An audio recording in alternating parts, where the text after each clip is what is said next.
Hello, everyone, and welcome to Police Off the Cuff, Real Crime Stories. I'm your host, retired NYPD Sergeant Bill Cannon, a 27-year veteran of the NYPD. You know, now that Brian Kohberger, I'm sorry, we're not going to use his name, inmate number 163214, has been sentenced to 4 life terms without the possibility of parole. Many people are interested in, well, what is his life going to be like inside those bars? What is it going to be like? What is his day-to-day life? How is he going to be punished? Will he get exercise? This is like a pretty good picture of his room. And every time I hear about, in my opinion, how lenient these inmates are treated, they can have a tablet, they can have a television. Wow. Some of them probably didn't even have tablets and televisions in their homes that they lived in, or whatever hole they lived in before they wound up in prison.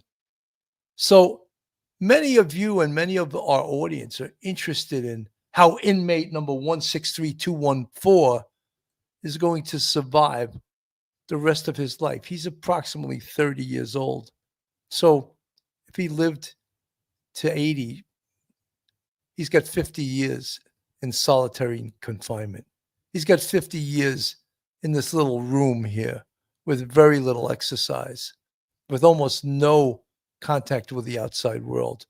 And the biggest danger an inmate has in prison is other inmates. He may never make it those 50 years or however many years he's been sentenced to, because some other inmate who's in this facility would love nothing better than to stick a shiv in his back, right? To kill him. And that's the reality of prison. I'm not trying to be cute or trying to scare you or trying to give you the realities of prison, because that is the realities of prison. So, folks, hold on to your hats, hold on to your loved ones, hold on to your cup of coffee, hold on to your service dog, because you're about to enter true crime from a police perspective. You're about to enter the off-the-cuff zone, the police off-the-cuff zone.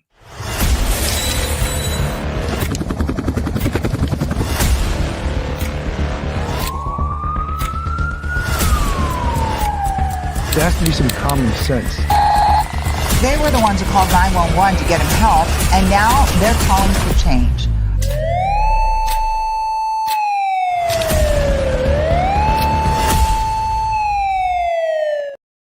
And now a word from our sponsor. BetOnline continues to be your number one source for all your sports betting action. And with baseball in full swing and football season around the corner, BetOnline has more ways to stay in on the action with the latest odds, news, and scores, even in live in-game betting. From Major League Baseball, UFC to tennis, and NFL futures, BetOnline remains your choice for sports wagering info. In between games, head over to the BetOnline Casino with all the top Vegas-style games, including poker and live casino. Head to the website today and take advantage of their industry-leading VIP program with level-up bonuses and weekly cash boosts. BetOnline, the game starts here. You know, when we decided to do this show tonight, I asked Professor Mike Geary, I go, Mike, do you have any correctional experts at your college? And guess what? Professor Mike Geary, in his quiet way, came through. So let me first introduce retired NYPD Sergeant, Professor at Albertus Magnus College in Connecticut, attorney. Welcome to the show, Professor Mike Geary. Welcome, Mike. Bill, good to see you. Thank you for being on tonight. Thank you. Well, it's a pleasure, and I'm glad that you invited this gentleman who I'm going to read a little bit. His name is Dr. J. Lawrie, and he's an assistant professor of criminal justice at Albertus Magnus. He's the department chair of the master's degree program in criminal justice. He's also co-founder of the Corrections Community Network. He retired from the Connecticut Department of Corrections in 2013, spending his entire 20-year career at the McDougall Walker Correctional Institute in Suffield, Connecticut. In 2014, Jay joined the faculty at Albertus Magnus College in New Haven, Connecticut, where he currently serves as an assistant professor of criminal justice, chair of the Department of Criminal Justice, and master's CJ program director. Prior to assuming this position, he was a criminal justice adjunct faculty member for 15 years. Wow. I didn't even want to read that much of it. But anyway, we have his credentials. Dr. Jay Lawrie, welcome to the show. Thank you very much for having me. Thank you. Appreciate it. Jay. You know, Jay, myself and Mike, obviously our backgrounds are policing. I did almost 27 years at the NYPD. Mike did over 20. Mike's got a law degree. I actually taught criminal justice for 10 and a half years at a private college. But I don't mean to read our credentials, but the reason I did say that is because we basically know nothing about corrections, because that wasn't our field. And all we wanted to do was slap someone in jail and then leave. We never wanted to see them again, and invariably we would meet them again out on the street. But once we handed them over to corrections, and first, just so you guys know, the first place someone goes to when they're arrested, even if it's for a very serious crime, is jail. They do not go to prison until they are convicted.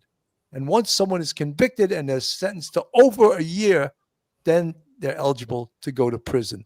That's about all I know about corrections.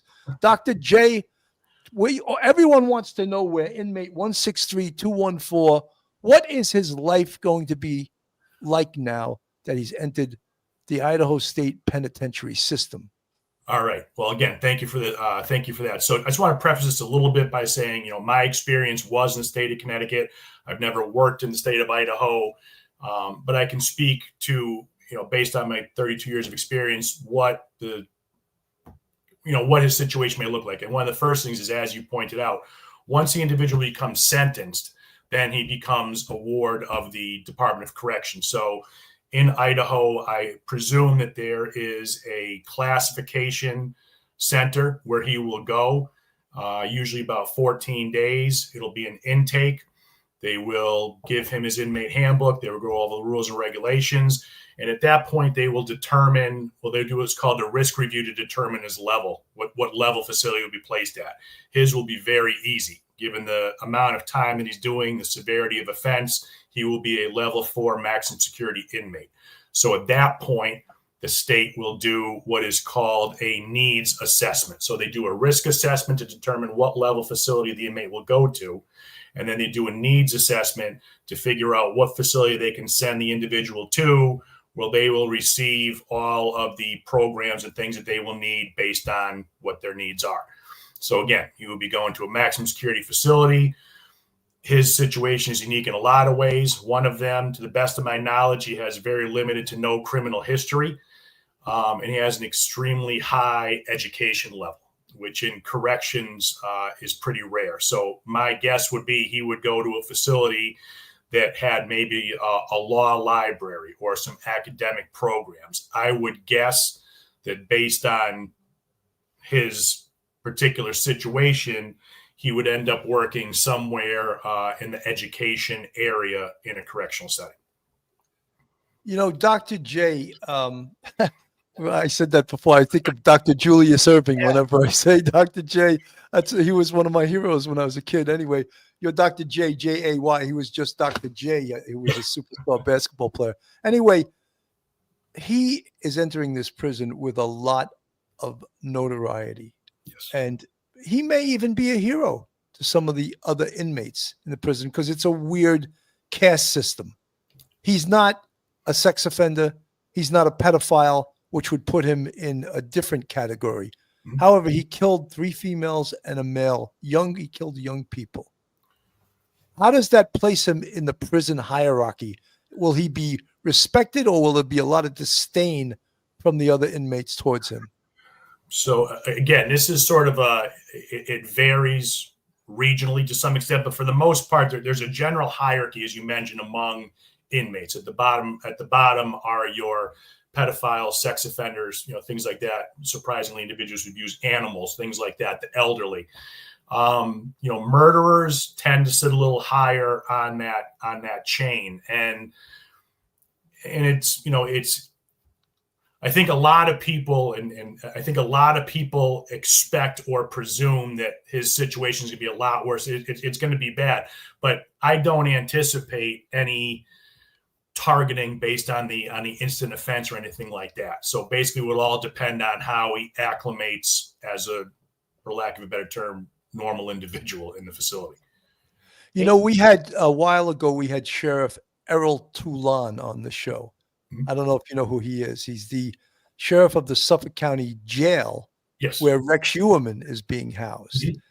And when they move Rex Uerman out of his cell to anywhere, the library, to an exercise yard, they have to shut the whole jail down because Mhm. they can't let anyone that's in there have possible any access to him. Because again, as I said, with inmate number 163214, someone would love to stick a shiv in Rex Uerman and kill him and get that notoriety to kill the Gilgo Beach serial killer. So is that going to be the case with inmate number 163214, BK, if you want to? We don't want to use his name, folks. That's why we're using his inmate number. Dr. J, what's your thoughts on that? So I believe what's going to happen is, again, I think so at the facility you're speaking about, that will basically be a maximum or a super max type setup. You know, I don't know if Idaho has a super max area or a facility where he's housed, that's exactly how, you know, you do not come out of your cell unless you have handcuffs, leg irons, belly chains, pig tied, 2 officers escorting you. That's a super max transportation. That's the norm. Jay, So, I think that this picture you're seeing on the screen is their supermax area. And if we were able to pan back, there was like a day area Mhm. where I guess the less risky prisoners, well, actually, they can go out and they sit at a place where they're handcuffed Mhm. to the chair they're sitting in that is also bolted to the floor. So there's no chance that they could. So this is what it looks like. And I guess he could probably come out of his cell, and the other prisoners. Go ahead. Yeah, no, I would anticipate that he is not going to see. And again, I mean, there's also the you know, it's Idaho, so I mean, when you look at the demographics of the state of Idaho versus, you know, New York City or Nassau County or some other areas, you know, immediately, you know, it's not quite as much of a. I don't think it's going to be as dramatic as some people think, because I believe that given his manipulative nature, he's going to find some way to make the system work for him. And how I see that is some sort of an educational outlet, whether it's, you know, it's a mentorship position, it's tutoring, it's something like that. He is in a sort of unique position in a very strange way to use those skill sets in a way that will make him sort of respected and appreciated in the block. One of the other things, I'm sure you've heard the term, you know, the jailhouse attorney. Yes. So he's a very educated individual. If he committed any amount of time studying the law, then he becomes an ally. So in a strange sort of way, he theoretically he can pretty much determine his fate in a lot of ways, and it's pretty much how he plays his hand. But if he were to go that route, and I'm only saying that because I've seen it countless number of times, these people come in, they have no real criminal histories, they're not used to jail life, they're not used to that sort of existence, so they find a niche they have, whether it's tattooing, whether it's, you know, doing finance, whether it's the law, and they make themselves an invaluable tool to that population. Jay, Go I got ahead, Mike. I'm sorry. Okay. Now, we hear a lot about, like, in California prison system, you've got the Mexican gangs, you've got the white gangs, the American neo-Nazis. In Idaho, I'm not sure if there's as big a racial disparity in their prison population, but would he be subject to, because he's unaffiliated with any groups whatsoever, would he be subject to coercion and recruitment to survive? Certainly. Again, and everything is on the table. And it's funny you said that. So again, I worked in Connecticut. So I did my 20 years in Connecticut. And last September, I had the opportunity to travel to California, and I toured Salinas Valley State Prison. Yes. Salinas Valley State Prison is one of the most violent prisons in the California prison system. And one of the units they had was basically a general population gang unit. So the example I use, if anybody has ever seen the movie Shot Caller, it was very similar to that. You walk out in this yard, it's a massive yard, triangular, Dirt center field, cells around the outside, 30-foot wall behind you, riddled with bullet holes. And in the dirt, there was a basketball court over here, some push-up and sit-up equipment over here. And in the court, in the dirt, there were these lines, like someone took their heel and trenched out these lines. I asked one of the sergeants, I go, what's up with all those marks? He goes, watch this. And they ran rec, and they came out. And it was the Fresno Bulldogs, and then it was the Aryan Brother, and they all went to those areas. If you remember the old game Risk, it was very similar to that. And they stayed, and to see it, we didn't have that in California. I don't anticipate that many facilities in Idaho have that. Okay. California, obviously, and again, difference between shooting a bullet and throwing it, right? I mean, so you don't have to be a great studier of criminal justice systems to figure that the Idaho prison system might not have the same challenges as California for him. But he's still going to, yes, the individuals will still step to him. He will most likely be tried. And that simply means, whether he's an easy target. Does he, if, there's a lot of things that can happen to you as a new individual in prison. You can get robbed, you can have your things taken, you can get set up. One of the most common sort of tactics they have is you go into your cell and there's a Snickers bar on the pillow. And first thing I tell any individual who's new into the facility, if you've never, don't take anything from anybody. Nobody there is your friend. Nobody's trying to help you out, because once you take that Snickers, commissary comes, you owe me too. And if you didn't know you were buying them, you don't have your money yet, now the juice is running on that. So now next week it's 4, and if you can't pay it, and they can really get themselves in a bad situation. So I mean, the what most people tell you to do, keep your head down, try not to be noticed. That's one of the best things you can do. Again, how well he does it, remains to be seen. Dr. Lawrie, one of the things is that we've been told is that BK, and we can use that instead of the number, he's going to be in solitary confinement, or they say locked down 23 out of 24 hours. Mm-hmm. Isn't there a mental health risk to being locked down and having basically no human contact for that amount of time? And have you seen the results of solitary confinement in the Connecticut state system? Absolutely. There's been an extensive amount of research done, the deprivation, the sensory deprivation, being locked in a cell 23 hours a day. So we had our in my experience, most general population maximum security facilities that are straight maximum security, normal operations. First shift is 8 to 4, 4 to 12, 12 to 8. So third shift, the day starts about 6:30 in the morning. Third shift pops them out. They eat their chow. They come back. They lock up, and then they have pretty much a regular day. If they go to work, they go to work. If they go to school, they go to school. They go about the day. They lock up a couple number of times for official counts and things like that. So they have a lot more out of cell time. Connecticut, I think it's at a minimum, they have to get at least 5 hours a day out of cell. And again, a lot of these issues are state and maybe facility specific. If it was a supermax facility by traditional definition, as you said, 23 hours a day in a cell, 1 day out for 1 hour out for recreation and a shower maybe. But a lot of states are moving.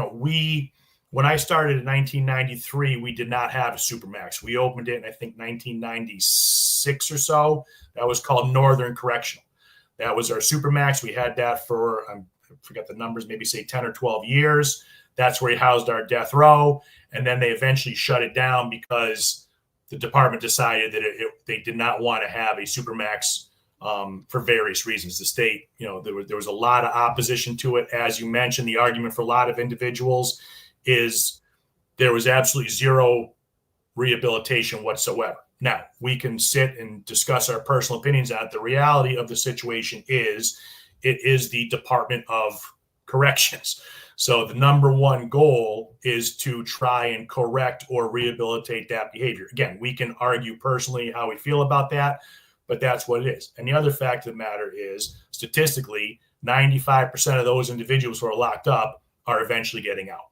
So, Jay, that I was almost going to say that myself, but I figured you know a lot more about that than I do. But that's so true, is that I guess rehabilitation has to be a goal, even though whether you think it can actually happen or not.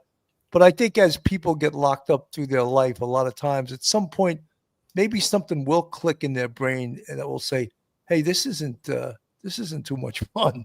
I really don't like this, and maybe I should change my behavior. And maybe that will change their behavior. But in this case, with BK, inmate number 163214, he's never getting out. No. So we're not worried about him being rehabilitated. First of all, I don't think it would be possible. And the other thing is that he's never, ever getting out. And the idea with someone like him is to punish his ass. Mm-hmm. And again, I'm not disagreeing. This sort of becomes an issue of, there are 5 primary justifications for why we punish any behavior. We want to deter, we want to rehabilitate, we want to punish. So it depends what your definition or what your reason for the punishment is. But they're not mutually exclusive. A lot of people share your sentiments. A lot of people want to see this person punished. They want to see retribution. But at some point, 10, 15, 20 years down the road, the rehabilitation, and I completely understand what you're saying, the individual is never getting out. But their reality is now that becomes their life. That becomes their home. Their fellow inmates are their neighbors. The staff that work in that facility have to interact with them. So if and I have countless numbers of individuals. When I started my career, some of the most violent, brutal, biggest knuckleheads I ever had. Every day you're fighting with these guys. After and what you mentioned, the number one way that individuals change their behaviors, they age out. After 15, 20, 30, you just get old. I joke, when I was 23, I loved the job. I loved the fight and the rock and the roll, and that was really fun. That was great. At 40, it wasn't as much fun anymore, right? I was getting slower. They were getting stronger. So you naturally sort of progress out of that. To your Jay, can I just tell you a quick story? Yeah. Just to add a little humor in this. Yeah. It used to be like when you were a young cop, you would chase someone on foot. And as I got older, I would only chase someone in a Chevy. Yeah. So That's right. I would never get out of that car. In fact, perps would run and guys would, I go, where are you going? Where are you running out of the car? This is our ally. And then you would just fly past the perps. They wouldn't even see you fly past them. You get out of the car and they'd wait and they'd run right to you. So that was the old example of the old cop that got wise because he learned from being young and foolish. Smarter versus harder. I'm always a big fan. Hey, Jay, I got a quick question for you about Kohberger. Since we do know he has some sort of antisocial personality disorder, he's probably a psychopath. And Dr. Joni thinks he's also got a little sociopathy going on there. As part of his administration, familiarization, when he first gets to a facility, will they do any sort of suicide assessment for this guy? Because he's not a hardened criminal. Remember, even though what he did is horrific, he's not your typical hardened criminal. Is there any sort of testing they do or any sort of watching they do or any sort of special attention he gets? Absolutely. And again, that started his first day, as we mentioned before that, his first day in jail prior to the entire, once the first night he got locked up, they began that protocol. And I'm sure he's, having been a unit manager who was, oversaw a particular housing unit with, a higher profile offender, the majority of your day is taken up with that person, because you want to make sure, again, all the rounds are being done. Staff are touring when they say when they're touring, they're logging in the logbook, the camera's seeing them do it. Obviously Jeffrey Epstein, was a perfect example of the sort of things that can happen with such a high profile offender. So they have committed a great deal of time into his background and research in that. Another area, and again, nobody would really be familiar with it, would be the medication panels, because I am quite sure that, if he is not, whatever medications they deem he needs to be on in order to manage those behaviors or something that he'll have to do and comply with and see, and I'll be honest. And again, I had individuals who, when their meds were right, they were perfect. I mean, these are some of the most brutal, dangerous, violent, but for, 3, 4, 5 years, when their medication's on point, you could sit down and have conversations like this. But as soon as as soon as they missed a dose or something happened, or that imbalance changed, in a split second, it went a different direction. So the mental health component's huge. As you mentioned, the suicidal, theoretically, there could be a homicidal component, obviously, because of the nature of his offense. Mhm. But when you look at, in my personal opinion, if you were to look at the victims that he chose, he was in a dominant position. They were not as strong as him, not as big as him, and that's not going to be the case in prison. So he's not going to have individuals to victimize possibly in that way. So I don't see the homicidal or the assault being so much of an issue. Again, based on just my personal experience, I see him sort of settling in, doing as much time as he has to do at that facility. And again, don't work in the Department of Idaho, but I would not be surprised if at some point in time he ended up in a general population maximum security facility. And if no other reason, the cost. A supermax, it may cost you $50,000 a year to house an individual in a maximum security facility. It may be $85,000 or $90,000 at a supermax.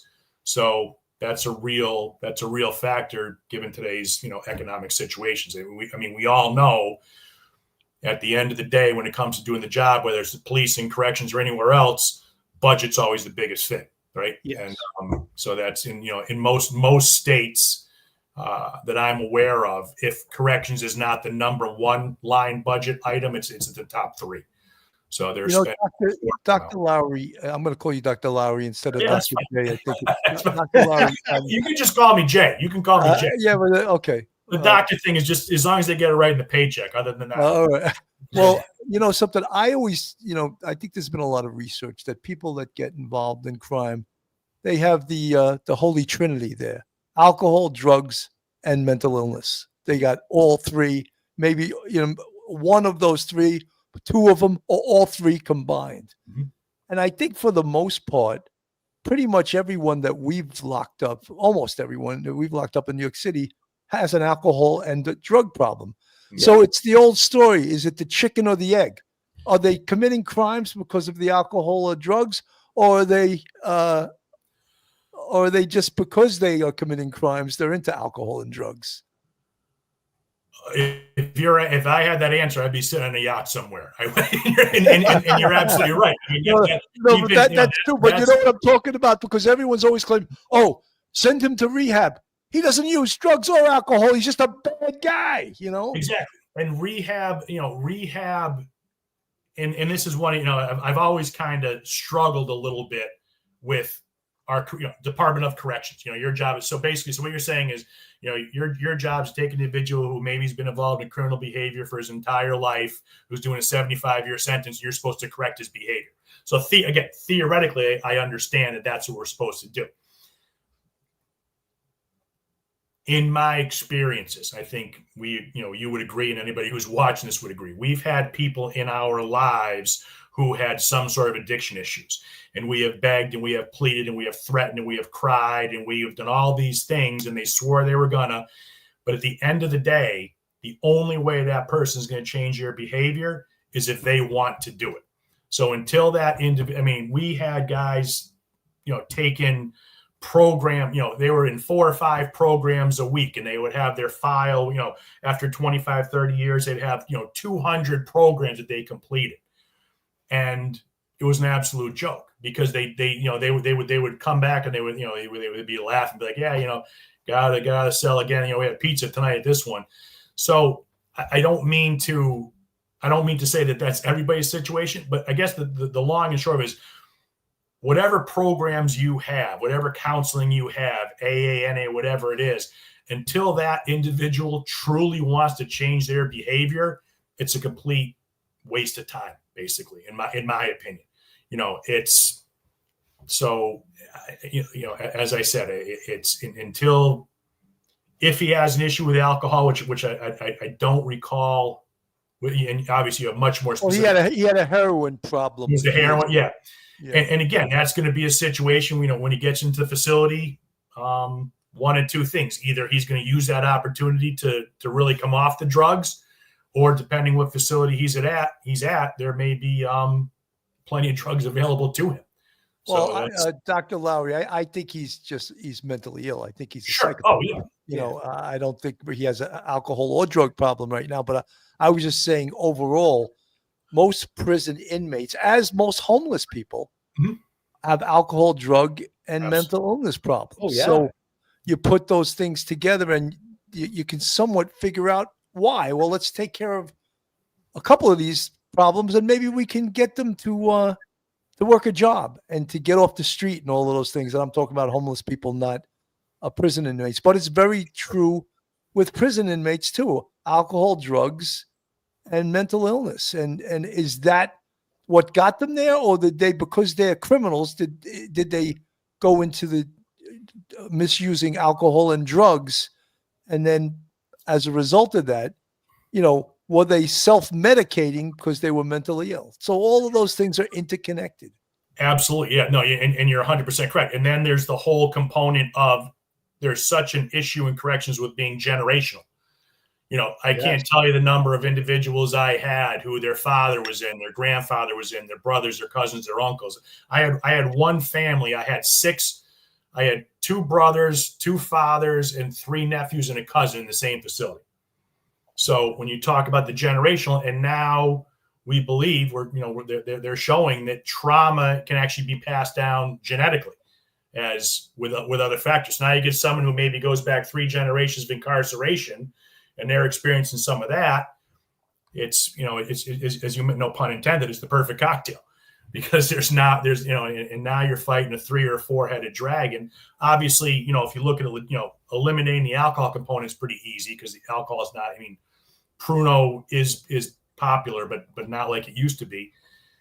Again, it all depends on what his specific programming looks like when it comes to the treatment, the programming, and I go back to whatever those med panels are going to be, because that's going to be, I think, a big component.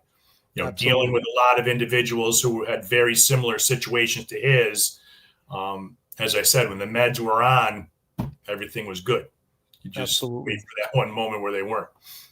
Folks, this is Police Off the Cuff, real crime stories. If you like real crime, true crime from a police perspective, you're in the right place. If you're not subscribed, hit that subscribe button, hit the like button, share us, and make comments. We love that. That helps our algorithm. If you want to contribute to us financially, we have a Patreon with 4 different levels, and we also have a YouTube channel membership with 5 different levels, and you can become part of the Police Off the Cuff Real Crime Stories family, and we'd appreciate that. So this is really, really interesting. And, sometimes, many people that follow this, they find this whole correctional thing very interesting. Locking a human being up in a cage, that's pretty horrific. And if you've never seen it, if you've never been to a jail or a prison and walked through it, it's actually not exciting at all. But for some reason, it has this mystique to it, and people want to see what it's like. Absolutely. Oh, I'm sorry. Go ahead, Mike. Oh, no, I just had a question. I always think it's a Shawshank Redemption kind of thing. People think that Andy is there and there's going to be a guy like that. Morgan Freeman's going to be there. And these are the kind of people sometimes who are actually innocent and they get locked up. But I just got a quick question, Jay. For BK, prisoner 163-214, for his specific situation, what do you think his best hope for is for a housing, placement? He's probably not going to be in a place where, do you think he's going to be in a place forever where he's pretty much locked down 19 hours a day, 20 hours a day? Or do you think if he keeps clean for a couple of years that his risk assessment may be lowered and he may go to some other preferred kind of confinement? Absolutely. So again, and this is where, so for most in Connecticut, for instance. So you come in as so if he were to come into Connecticut right now, Right. he would have come in as a level 4 inmate. So he'd be a level 4 maximum security facility. You can do, so if you do 35% or 85% of your sentence, you can get your level reduced. So you can get your level reduced. So you can do the percentages vary. So you do a certain percentage of your time and you behave and you do the programs you're supposed to do and you don't get any disciplinary infractions and do all the right things. You have the opportunity to have your level reduced and go to a level 3 facility of medium security, which theoretically there's a little more freedom. Maybe you've gone from a cell to a dorm. There's more job opportunities and things like that. And then they can actually progress down to a level 2 and then out the door. So the system is designed for the reasons we talked about. The closer the person gets to the street, the more you want to develop those skill sets that will allow them to function when they get there. Now, obviously, with Kohberger, that's not going to happen. He's never going to leave. But I certainly think it is in my opinion, a strong option that he would end up in most likely a general population level 4 facility. And that's when he might experience the things I talked about earlier, where he may have the opportunity to get a job somewhere, again, as a tutor, a library, things like that. It all depends. There's someone from the chat, Patricia Baylor. The Aryan Brotherhood gang is big in Idaho jail. Supposedly they want to take him under their wing. They admire someone who can be so brutal. BK most likely won't be in solitary forever. That's disturbing. I would absolutely, to me, Yeah, and I say this. How do I say it? I realize how a lot of people have the visceral reaction and feeling to what they believe incarceration should be, and I'm not going to sit here and tell you that I agree or disagree with that. But it's the draconian approach that we had for a really long time in this country. It's simply no longer the case. So, I would not be surprised at all, again, for various reasons, to see him, click up maybe with the ABs or another organization, because again, he has, not only and I have to be careful sometimes. The prison culture is a little bit different. So, what they hold in high regard, sometimes I'll say, he's violent, so they like that. That's a good thing. I don't mean it's a good thing. In their mind, it's a good thing. He's a violent individual. He takes some risks. But again, also, to whatever extent he had any sort of pre-existing heroin, substance abuse issues, he was in a full-time doctoral program. So he's able to function, and he's an intelligent individual. Those are the types that, in my experience, those were the guys that oftentimes had maybe the easiest go. Because if you get that jailhouse lawyer thing, if you get something where you're providing a service that is marketable, you become an asset. So other individuals are going to protect you because you're helping me out too. Absolutely. From the chat, Speaking Sparrow. And guys, lots of things that I say, I don't mean them literally to disparage people that have alcohol, mental illness, and mental health problems. But I'm just making a statement that most people that are in prison have alcohol, drug, or mental health issues. That's all I'm saying. Speaking Sparrow, just because most offenders have drug or mental health issues does not mean most people with mental health issues are violent offenders. You're right. They're not. And I didn't mean that. I'm just saying that statistically, if they took the statistics of every person in the Idaho State Penitentiary, what percentage do you think have alcohol, drug, and mental health issues? I would over 95, most likely. I would say exactly. So that's there's a few anomalies, but for the most part, right. So Speaking Sparrow, that's the point, and the same thing is in homelessness. Believe it or not, homelessness has a high percentage of alcohol, drug abuse, and mental illness. That is why not everyone. That is why many people wind up homeless. I realize there's not a lot of housing. There's not a lot of affordable housing, but many people wind up on the street because of those three things: alcohol, drug abuse, and mental illness. That's all. And the same thing has to do with prison inmates. Mike. I just got a question. Jane C is asking if he makes any sort of money, how is he going to be able to pay back the families, because he's got huge fines, and I know he probably will never ever earn all that much. But Jay, if he does work like in a facility like a library, how much money would prisoner 163214 potentially earn? And of course, anything he earns would go to the family if he's able to earn some money. But how much would he make? So, and again, fantastic question. And this varies. There's a lot of factors here. So, for instance, in Connecticut, if you were a general worker in Connecticut, makes, I believe it's 75 cents a day.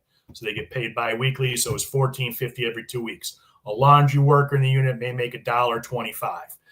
So most inmates make 75 cents. If you make $1.25, but then some facilities have private industries. So private industries may pay a little bit more. Idaho, I believe that there are private industries operating in the Idaho DOC.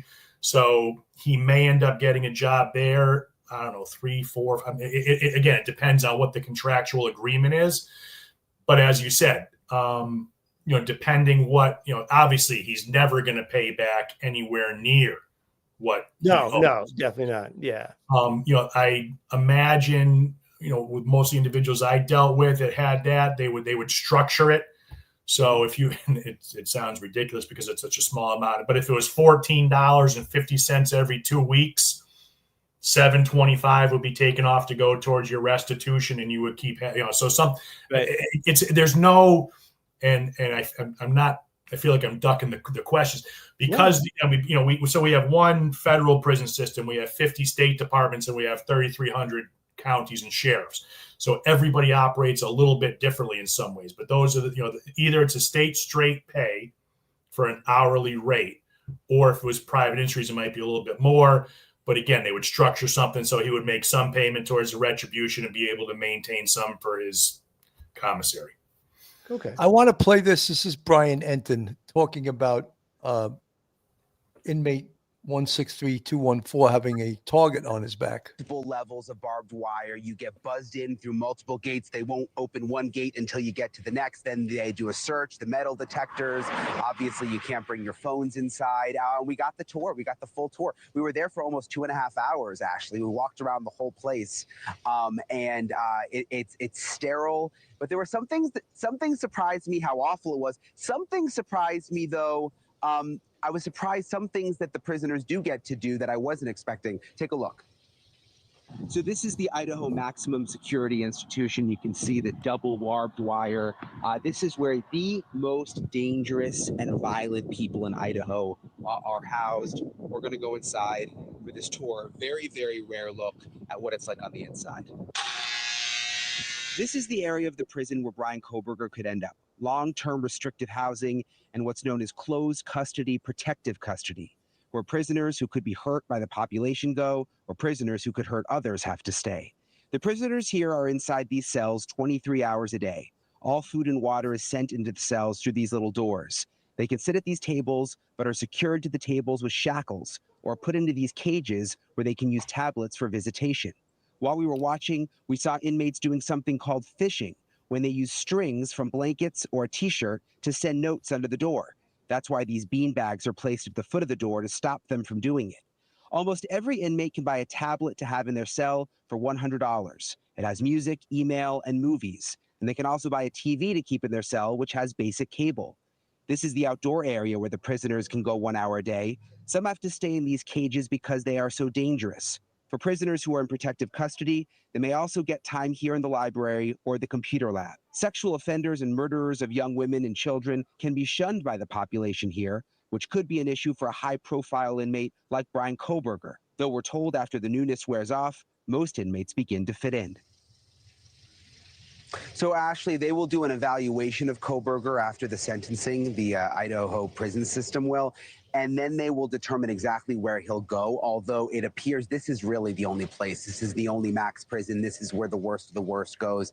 And I was surprised, maybe I just didn't know this, I was surprised that every prisoner can buy a tablet for $100, that they can have all the time in their cell to email, listen to music, watch movies, and they can buy a TV here, and they get the TV in their cell all the time with basic cable. I just always assumed they had to go out and they got like 30 minutes of TV time, but that's not the case here.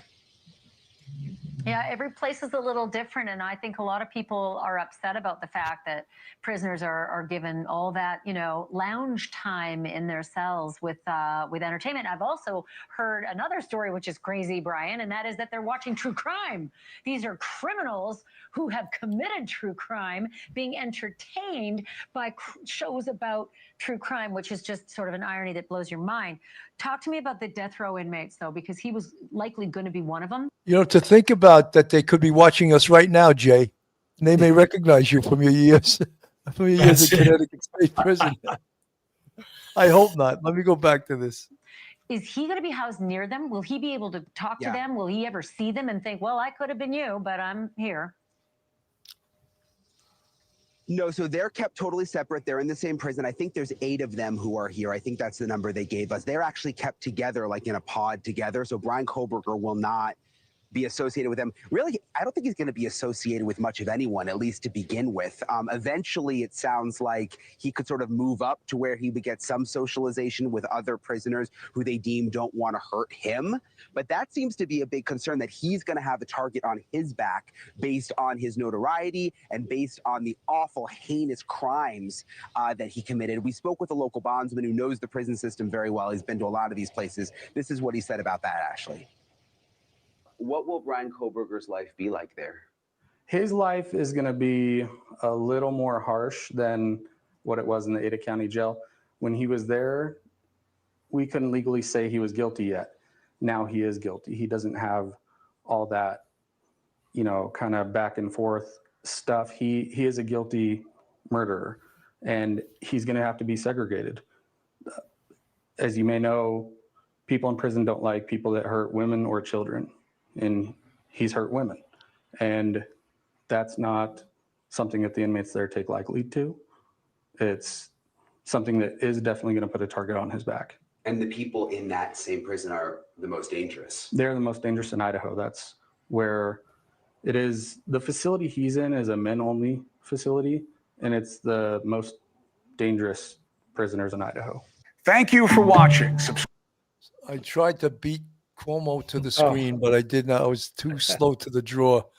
So prison culture, I think, always enamors people. You know, even that whole thing with fishing. People are here looking like fishing, like they're trying to pass notes to each other. Like it's unbelievable the things you can accomplish when you have 23 hours a day to scheme and to send a little note out to the next tier or whatever. It's unbelievable, but they do these things. Absolutely. And now, you know, for me personally, that was one of the biggest kind of surprises when I began my career, is how ingenious some of these individuals are. So as I said, and no disrespect to my colleague, but I've been in higher ed for 25 years. Some of the most brilliant individuals I've ever met were inmates, because they have nothing but time to sit in their cell and plot and plan and figure. So as you said, you know, the idea, so what they just showed is pretty much what I thought it was going to be. So he's not in a supermax facility. So he's in a general population facility, a specialized housing unit. So he'll be in that unit for a certain amount of time, maybe a few weeks, maybe a couple months. The reality is what's going to happen is all the administration, all the staff at this facility are well aware of who he is and the pressure that comes with that. At some point, I fully believe he will be moved out of that unit into what's called a general population block, like everybody else. The reality is, and I please don't anybody take offense to this when I say these things. You know, what he did was horrible. It was despicable, whatever adjective you want to use. But the reality is, it's no worse than what a lot of other individuals did, but they maybe didn't do it to 4 individuals who got such notoriety about it. or maybe it happened in an inner city or a community where there's so much violence and crime it doesn't even register. So the crime that he committed was, in theory, no more violent or disturbing than 80% of the other people in there for murder. But it was because of the notoriety that was gained through this that sort of kind of blew it up a little bit. Hopefully that makes sense. And again, I'm by no means trying to downplay it, but I guess, the Cliff Notes version, if we sit down and have the discussion a year from now, I would be willing to bet pretty much everything I have that he would be in general population unit, going about his day in some kind of job, doing some sort of programming on his medication panel. But, Dr. J, though, we have the Jeffrey Dahmers that get murdered in the prison. We have yes.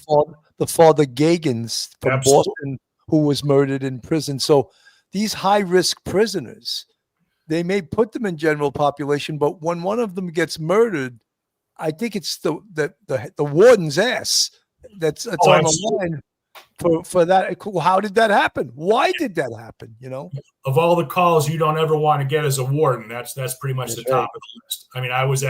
I have some connection to to Whitey Bulger, to the individual that killed Whitey Bulger in the federal system. And again, that's the issue. And staff realize that. They know that they are under the microscope. Everything. So when they move this individual, they will know. They will have talked. They will have spoken to all the shot callers in the block, all the individuals who are in control of different positions. They will make sure that there's not going to be any big issues if this individual goes there. They know the climate of their facility. They know where they can put this person. If they have to if they maybe have to move an inmate or two around, they can do what's called a keep away from status. But I would fully anticipate that sooner rather than later, he will be in a general population housing unit, just like everybody else. That's what sort of is baffling to me about the prison culture where, we hate pedophiles. They call them chomos, right? Sure. And someone that hurt women or rapists. So but what they've done is just as bad as what some of these other people. So there's how is this caste system? We've all decided this crime we hate, but murder, that's okay. It's like. Well, and that was always it. We'll go back to Mike talking about Shawshank. Historically, the most respected inmates in any correctional system were always the bank robbers. Because that was sticking it to the system. So that was always the top of the food chain. We don't really have any bank robbers anymore. Some of the cyber crimes maybe, but the reality is, and just based. So when I began my career in 1993, how sex offenders were treated, how, violent sex offenders were treated, pedophiles were treated, was much different than it was 20 years later when I retired. Inmates really, to a large extent, that inmate culture that we sort of heard about, you don't rat, you do your own time, you mind your own business. And I'm sure, on the job, you guys experienced it. Sure. When you began your career, there was a certain mutual respect to some extent on both, because you know how to play, the guys that you've been locking up time after time, the hardcore criminals who you dealt with, and they're like, oh, you got me. That dissipated quite a bit throughout my career. I don't know. Again, I'm sure certain facilities and there are certain areas, but it was definitely much less when I was ending my career than it was in the beginning. And that could just have a lot to do with a different generation age-wise of individuals, Absolutely. Someone has an interesting comment in the chat. CM Lynch, do you think that repeat inmates may miss the whole structure of the prison system? Do they subconsciously return to crime to be placed back where they have no bills or regular people? BS. No, I think you're right. I think they get institutionalized. That's what we would call that, right? Yeah. I would call it doing life on the installment plan. A guy would come in, do 3 or 4 years, get out for 6 months, come in, do a year and a half, go out for 2 years. The number of individuals, and I would see them, and it would happen time after time. They would get out, and a year later be walking down the concourse and be like, Smitty, what are you doing back? He's like, got some baby mama bullshit, and I don't want to get a job, and PO sweat me. So I just, threw a brick through a window, and they had a calculator. They knew based on the number of priors they had what type of offense they could commit to get sent back to the facility they wanted to go. Or, and this is really unfortunate but true, I needed to get dental work done. They weren't covering my diet. No, this is just so they would use it as like an HMO, and they would come back in and they would get on the diet, whatever it was. And yeah, so that, I think in the number, so this was one of the first times this happened. I had an individual who was doing a 25-year sentence. He had done, I think, and don't quote me on the number, so he done about 17 years off at model inmate, never got in trouble, never had a ticket, and he was eligible for parole. So I call him in the office. I'm like, hey, Johnson, you got your parole here next month. He's like, yeah, law, you know what? He goes, I'm straight. He goes, just let the PO know I'm not even going to put in for it. He goes, I'll just finish my 7 and I'll EO, end of sentence.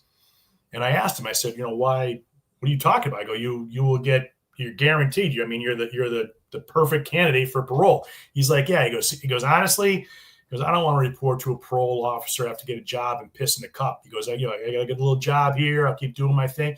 And he spent 7 more years in prison, discharged after 25 years because he didn't want the responsibility of having to take care and provide for himself on parole. That's unbelievable. That's crazy.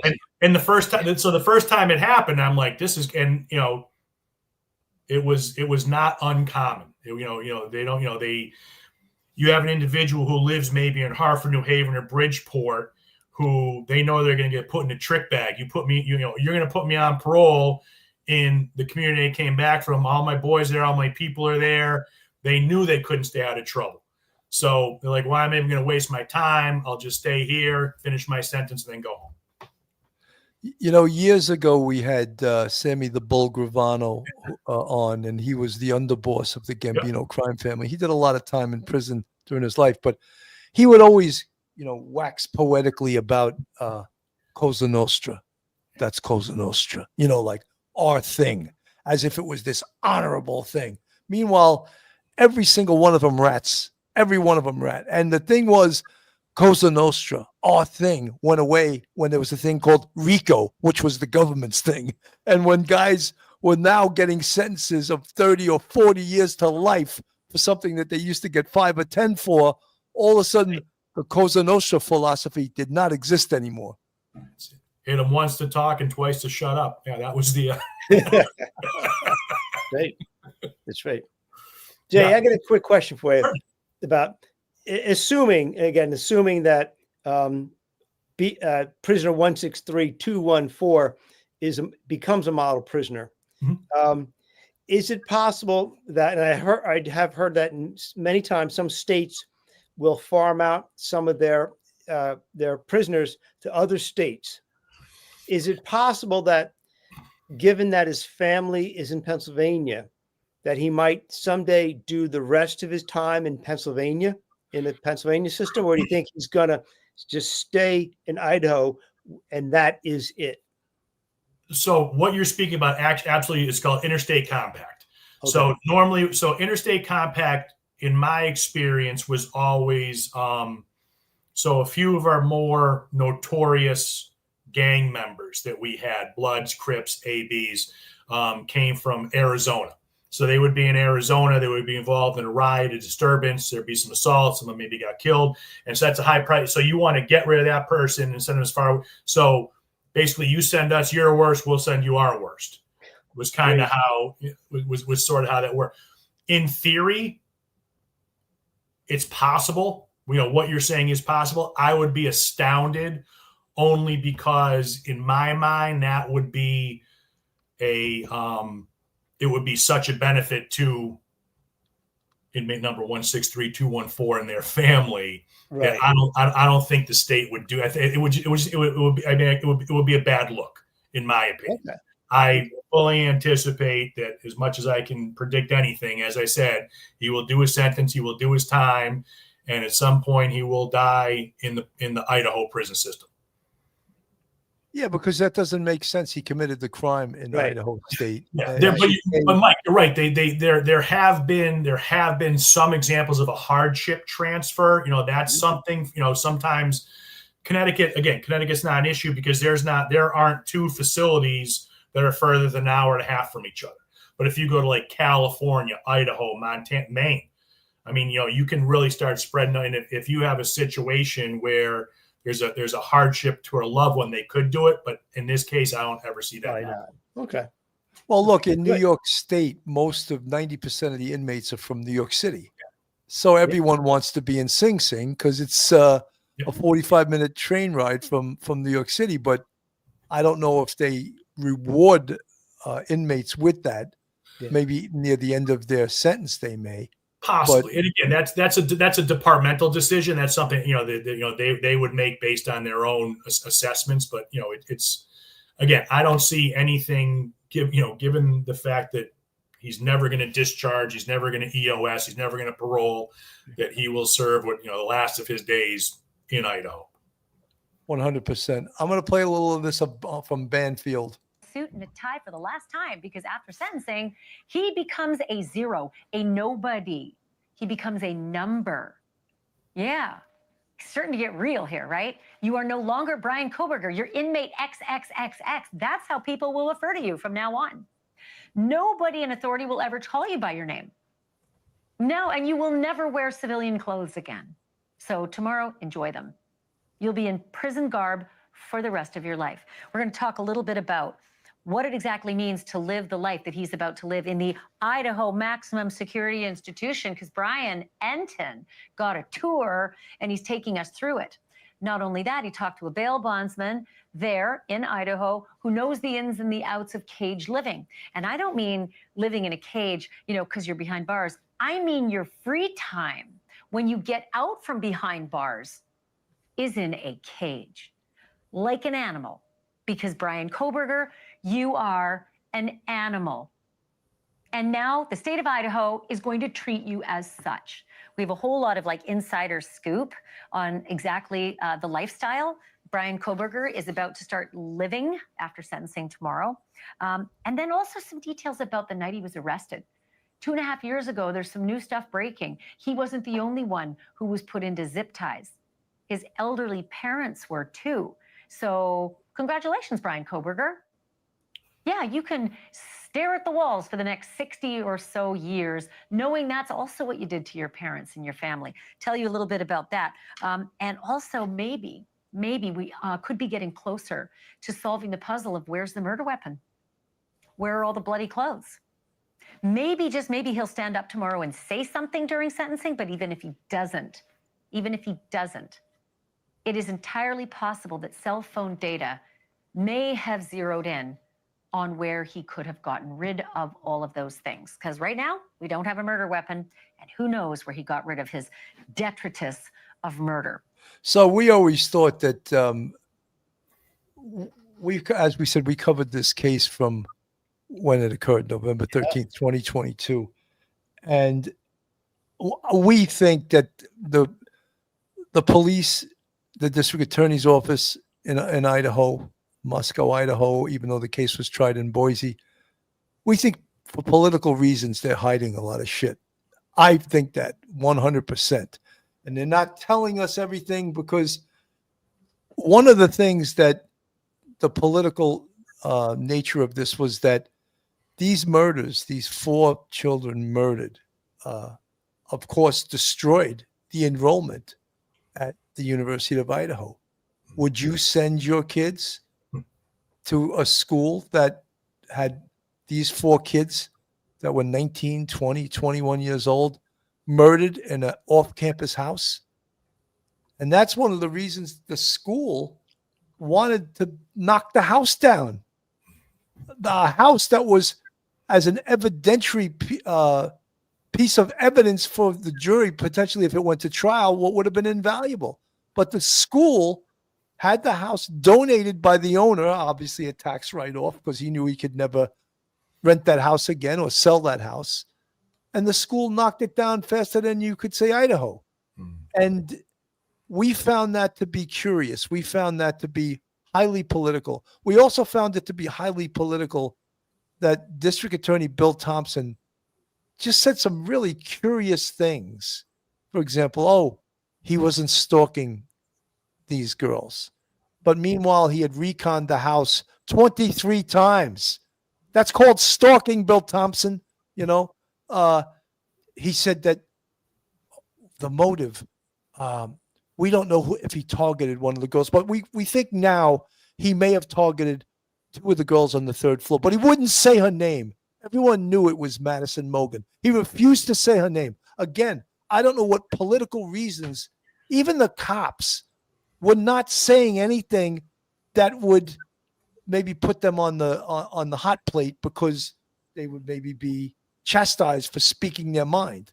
But I found this all very curious, and I know that they're hiding things. And when Ashley Banfield says, oh, maybe they could find the murder, don't you think they already did that? Don't you think they dissected his cell phone and the cell phone hits, the cell site hits and his car, computer, all of those things in the search for them? Of course they did that. So how are they going to do that now? But we were very, very pissed off that when he had the chance to allocute, the state and the judge asked him no questions. Mike, you can speak upon this. Yeah, when it came down to after the final motion that was denied by Judge Hippler, and Ann Taylor could not introduce the theory that there was 4 other possible suspects. After that, she supposedly went to Bill Thompson and asked for a meeting to discuss a plea bargain. And he went to the meeting and he said to people that it was done on his grounds, like he made up the rules because he was in the position of power because she came to him. However, he said that he did not require that Brian Kohberger first tell them where the bloody clothes are, where the knife is, and what his actual motive was. Because according to Bill Thompson, how could you possibly know that he was telling the truth? Regardless of the fact that they could have him under escort, show them where he dropped everything that night. And if they find everything, and if he says, and everything checks out, and they do recover that material, they then would accept a guilty plea. The prosecution placed no conditions whatsoever on his guilty plea, which made me think all he wanted was to get the case done. He was set to retire about 2 years ago or a year ago. He ran for re-election because he wanted to finish out the case. And now the case is done. And I think really it's very much a political thing. Bury it at this point. Get rid of it. Don't let this go another 3 or 4 months. And then maybe future appeals like every year for the next 20 years. So we kind of think that it was one of those things behind the scenes.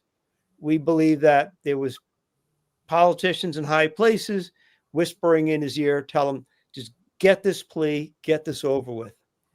You know something, early on, Jay, very early on, right after these murders occurred, the mayor of Moscow was the talking head for the town till he was so in over his head, had no clue how to do messaging in a high level case like this. So eventually someone said, hey, shut up. You don't know what you're talking about.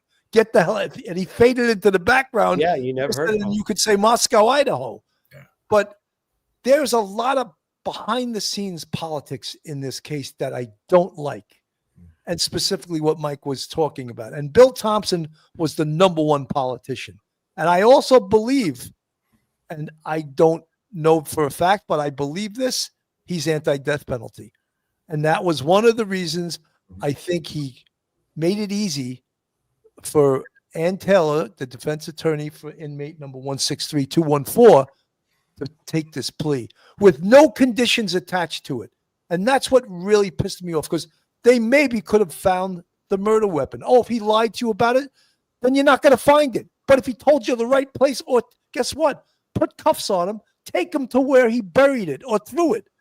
And then you find it. This is the murder weapon. Would that have been so hard? We do that in New York City all the time. All right, buddy. You want to come clean? We're going to put cuffs on you. We're going to take you out. You show us where you put the body. Show us where you put the gun. You show it. And we do it all the time. They didn't even try to, because he's going to lie. What, were you born yesterday? He's going to lie. There's things called interview and interrogation. There's ways of vetting information.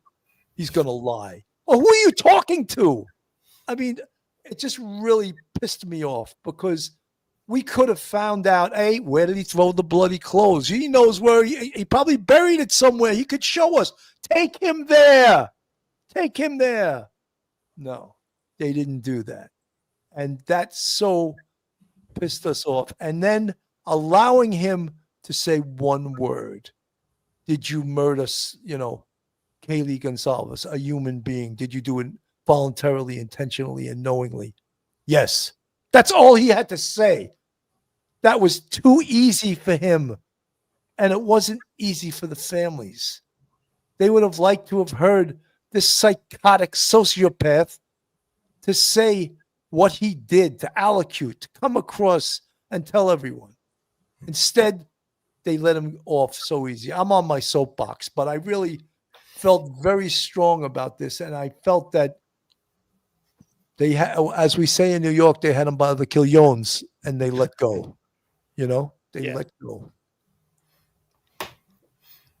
Yeah, Bill. Bill Thompson had all the cards in his deck. He was the dealer, and Ann Taylor had nothing. She had no case. She had absolutely no case whatsoever, no defense whatsoever, no witnesses, no theory, nothing. And Bill Thompson let it slip through his hands. He could not bring the fire. He had no fire in the belly. Maybe he would have liked to, but maybe he was told not to. But either way, he was not impressive in that final last couple of days of the case. He was not impressive whatsoever. Mike, they even interviewed the detective lieutenant and a police captain from Idaho, and they were just like two mutes there. Like, I was like, is it really, are you holding stuff back too because of politics? They basically said nothing. Wait a minute. You worked on this case for 2.5 years. That's all you got? That's all you have? I didn't believe a word they said. I didn't believe anything. In the NYPD, they would be much more transparent than that, especially when the case was over. Are you still hiding things to protect who? Who are you protecting now? The University of Idaho? That's all I can think. All right, I'm getting a little bit over the top here. But guys, Jay, you were fantastic, man. Thank you. You were really, Thank you. I don't know much about corrections, and I like just to deliver the package. Oh, To absolutely. jail and then leave. I don't want to be inside there. I've been in the tombs. I've been on Rikers Island. I don't like those places. I just like to drop off the person and then say, see ya, But Like door dashing. Yeah. Yeah. Hey, you were fantastic. You brought us into a world that both Mike and I are unfamiliar with, and you did one hell of a job. Mike, I'm going to go to you first, and I'll go to Jay, and I'll finish off. Your final thoughts, Mike. Well, I just want to say thank you, Jay, for giving us insight into how prisoner 163214 is going to be handled in prison and what is likely going to be his disposition. I appreciate that very, very much. Well, thank you. I really appreciate the opportunity. As Mike knows, any chance I have to talk to people and try and promote the field of corrections and what it really is versus what people think it is. So I appreciate the forum for that. Thank you. Dr. J, you're not a basketball player, but you're one hell of a correctional a correctional person and a professor, and I really appreciate you. I learned a lot just listening to you. So thank you so much for coming on. And folks, again, if you're not subscribed, hit that subscribe button, give us a like button, share us with your friends and family, and make comments. We love that. Thank you so much, everyone, for tuning in. This is Police Off the Cuff, Real Crime Stories. Have a great night, everyone, and God bless. Good night. One episode, just ain't enough.